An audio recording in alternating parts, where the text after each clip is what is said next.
Hey guys, it's Bachman again. Today we got a video about two strokes. We got a 2015 YZ250 and a 98 YZ125. We're going to be comparing the two bikes to what's different about them, what's similar. Obviously they're two strokes, but we'll get into that a little bit later in the video. My brother Wes is here. He's going to be helping me with this video. Considering two bikes, why not use two people? I'm going to have my Christmas update posted very soon, so hope you enjoy the video, and see you in a minute. Good morning, I'm Wes. I'm Payson's older brother, and this is the two-stroke video. This is a 2015 YZ250. A lot of power. Great for racing. They work very well. Not a beginner bike. These bikes are very powerful, and if you're not careful, the bike will ride you. For somebody who's been riding for a while, I haven't raced, but I've rode since I'm about 5 years old. This bike is still a very powerful bike, but fun if you know what you're doing and you can handle it. It can scare you, but that's not the premise behind the whole riding this bike. This bike is one hell of a fun thing. I promise you that. But the problem I see with it is it's not what I would consider a bike for two-stroke. Not for the fact that I don't like big, powerful two-strokes like any other guy would, but because this one, you can go into a hole, let your RPMs drop a little bit, and still romp on it and get the power right back.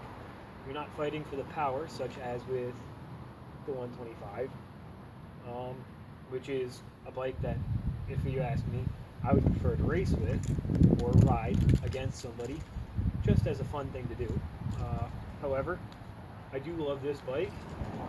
It's my stepdad's, but at the same time, he does allow me to ride it, and it is amazing. I can't complain. However, this bike is completely pretty much stock. I mean, there's a few little features here and there on it, but at the same time, there is not much. Levers, spoke wraps, stuff like that. Little add-ons that really don't make power, but make the bike a little bit more crash capable or look better, such as spoke wraps. The nice thing about this bike is it's a little bit taller of a bike, such as a lot of race bikes. Now, we prefer Yamaha, nothing against Honda, Suzuki, Kawasaki, KTM, but it's all in preference. Now, I do like Yamaha, that's what we've been riding our whole life, but at the same time, every bike is going to have its different ups and downs. Now this one, like I said, it has plenty of power to let the RPMs drop and get right back on it, and it goes. However, like I said, at the same time, if you're not used to it, this bike will wreck you easily, very easily. First through fifth on this bike, you can be pretty much at a low RPM, crack the throttle, and it will stand straight up and down. However, this one is slightly different than this one. And if you would like to explain that one, please. Alright, like Wescott said, the 250 is an absolute monster when it comes into the power band or any sort of RPM that bike slips into. I've already raced it, and I've already crashed it, sadly, even though it's 2015. Now, with the 125, especially in 98, as the years progress, they get a little bit faster. More technology, more involvement in building and engineering.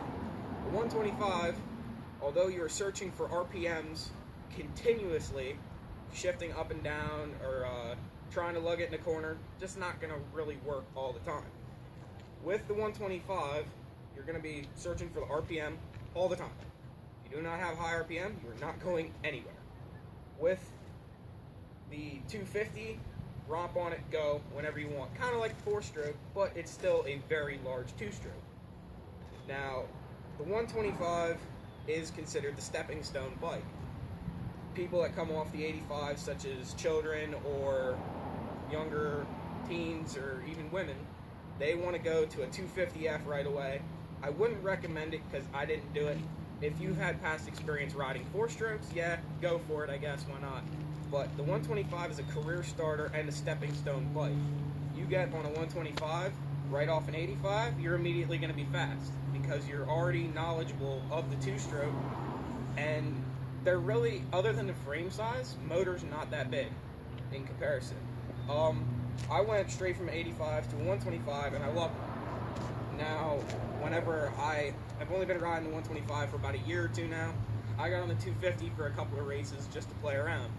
The 250 is absolutely no joke. There's not a bike to play around on. It is an absolute machine, and if you do not take it as a machine that can hurt you, it will hurt you. The 125 is a little more lenient on that aspect, but still one hell of a bike, and they're still fairly fast depending on the gearing and the different setups. I have heavily modified this one, whereas that one's still stock, and it still blows my mind to this day. But, I mean, as of a 125, you can't really get a better race bike coming off an 85, or even if you want to downgrade so you can go from a 250F to a 125 to get a little bit faster on a smaller bike where you really need to wind it out and rev it to the moon. But yeah, that's been the 2-stroke update and review on both bikes, and we're going to be doing the 250F versus the 250 2-stroke in the next one. Catch you later, guys.